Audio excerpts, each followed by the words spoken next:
talk confidence level for those damn linebackers, huh?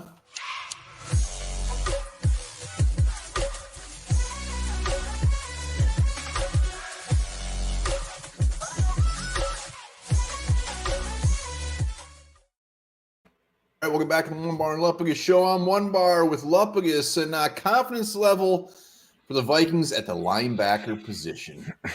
Yes, and again, this is outside, inside, the whole shebang. All the linebackers that Brian Flores will be utilizing. What is our confidence level from top to bottom, from middle to front?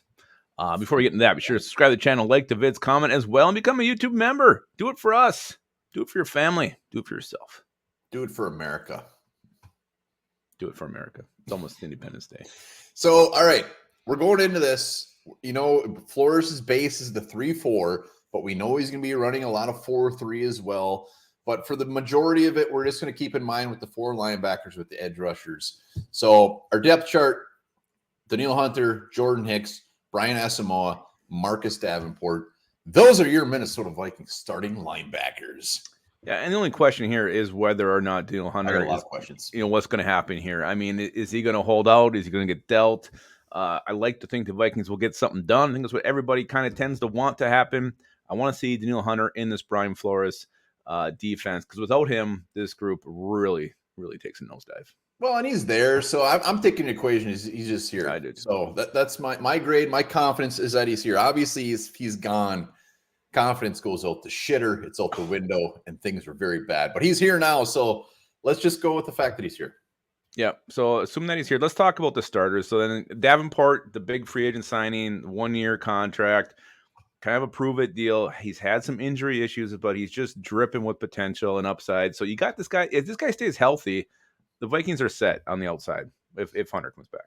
Yeah, I mean, when we signed him, we brought in Andrew Juge from the Saints Happy Hour. And his stats, what do you have, a half a sack, something like that last year? He said his stats didn't do him justice. He was much better than his stats showed. I mean, he was always right there. He just didn't finish it off like Lupagus likes to do. I always finish. So I'm not getting concerned about the stats. I think Davenport, when we look back at him, be like, you know what, we got some pretty damn good value there, and we might actually maybe we even re-sign him. But he's coming in hungry. So Davenport, I don't think he's getting the love he deserves. Number 0, by the way. Number 0. Yeah, I don't like that at all. I love it. I love it. Easy to spot out there. Big 0 out there. Let's go inside. Jordan Hicks comes back at first blush. This wasn't a move that we expected to happen. We thought he'd be let go. Just seemed like he was out of position a lot last year, but his stats were good. I mean, he had a ton of tackles. Brian Flores going to use him a little bit different than old Ed Donatel did. I think it's important to have this veteran presence back. That's the most important thing with Jordan Hicks. So this is a young group of interior linebackers, and having Hicks back will be huge for him. Hicks graded out fantastic against the run, graded out fantastic as a pass rusher. Coverage was absolutely horrible. With Hicks, I'm interested to see what comes this year, because Kendricks even looked bad in that defense. Kendricks isn't a bad linebacker. So I don't think Hicks was as bad as Ed Donatel, whatever it was. Something was wrong, because when Kendricks doesn't look good, nobody looks good. So I got higher expectations for Hicks this year. Absolutely. And then I got super high expectations for this next guy, Brian Asamoah, the second-year rookie linebacker. Great speed, can get all over the field, plays a lot of power, a lot of passion, a lot of enthusiasm. He's kind of a firecracker out there. I'm excited to see what he does as a full-time starter. I have a high bar set for this guy. I know you do. I hope, you know what? I hope you don't get let down. I got I got very high expectations as well. But I think this is going to be a rocky year. I think he's going to do some great things. I think he's just going to step on his dick. And it's just going to be a rookie. He's going to have a rookie type of year. I mean, he pretty much is a rookie. Very excited for the guy, but there's going to be some ups and downs with him. There's going to be also some amazing plays make you go, I hope so. I hope he blows our dick off. I don't. I like my dick. Let's go the depth on the outside. Let's talk about that. You got Patrick Jones, Louisa Villain, Benton Whitley, and you also have DJ Wanham, Andre Carter II, and Curtis Weaver. Curtis Weaver. Yeah, Patrick Jones gets everybody excited. I mean, he's definitely the big one. Luigi Villain, I think, is still a wild card. DJ Wanham, probably his last year as a Viking. It'll be interesting where he falls on this depth chart, but Patrick Jones is the guy. He's the name.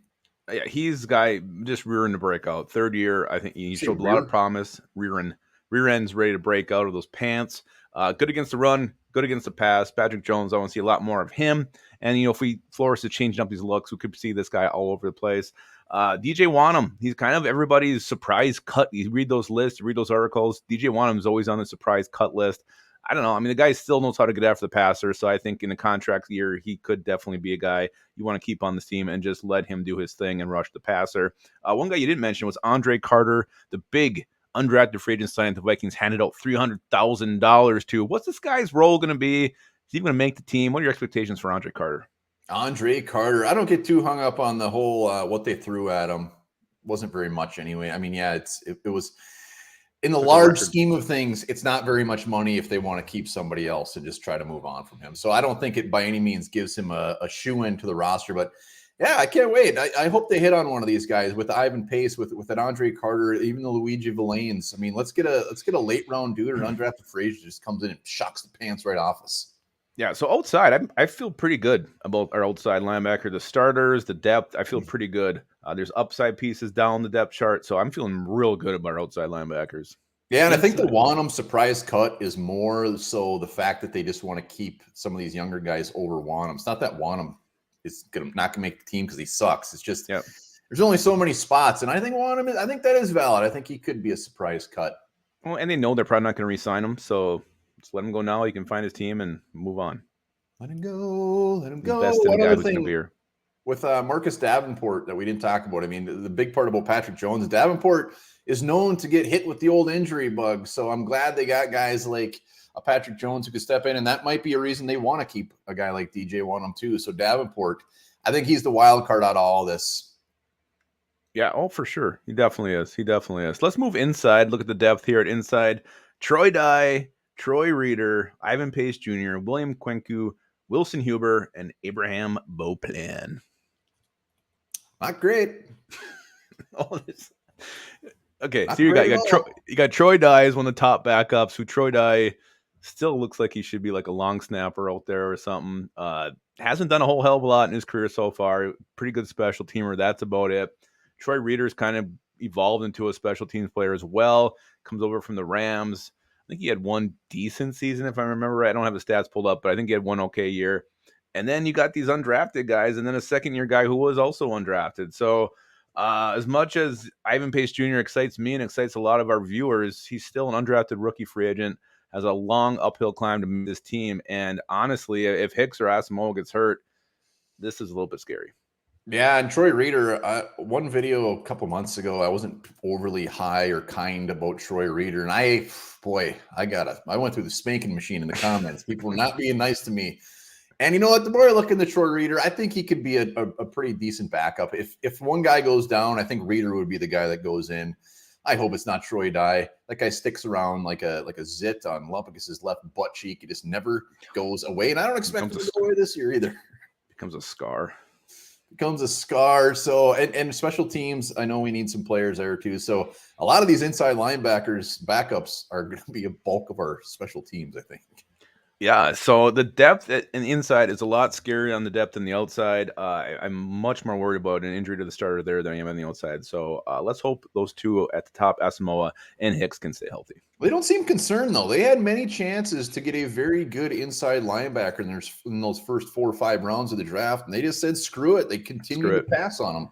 Yeah, so. Not concerned. They're not concerned. I'm not concerned. They knew they were getting Ivan Pace Jr. Boy, I hope he makes the team. Really do. Well, there's our linebackers. What? We both have roots on Coleraine Avenue. Yeah. Cincinnati. I don't know what that means, but that's a bow on our linebackers. Let's give our grade in the comments. Make sure to put your grades down there as well as how you feel for the Vikings. And we don't sugarcoat things. We just did the cornerbacks, and we were both Ds. So yeah, we were double Ds is what we were. Linebackers, again, I already talked. I'm going to go first because I already have my paper ready. I know, you're very selfish. And I feel much stronger about the outside than I do the inside. But overall, give it a B. Originally, I had a C. I changed it to a B. Nice B. I had a C, and I changed it to a B. There you coming on my No B. way he was going to use another piece of paper. All right. Yeah, I actually thought you were going to be much lower. I have a B. And a big reason is because we have Danielle Hunter. That's pretty much that brings it up a whole letter grade and a half, really. Yeah. And Jordan Hicks, I think, is going to be better. Davenport, boom, boom, boom, but B. Yeah, I think that's fair. Let us know in the comments, what is your grade, your confidence level on the Vikings linebacker position, outside, inside? What is it? You feeling good? You feeling bad? You scared? You not scared? I want to know. Somebody send Lupagus some more paper. I have a whole notepad Who's gonna here. use another I'm sheet? sorry. I love the environment. Remember this, You can guys. always recycle it. A single sperm has 37.5 megabits of DNA information in it. That means that a normal ejaculation represents a data transfer of 1,587.5 terabytes. Makes sense.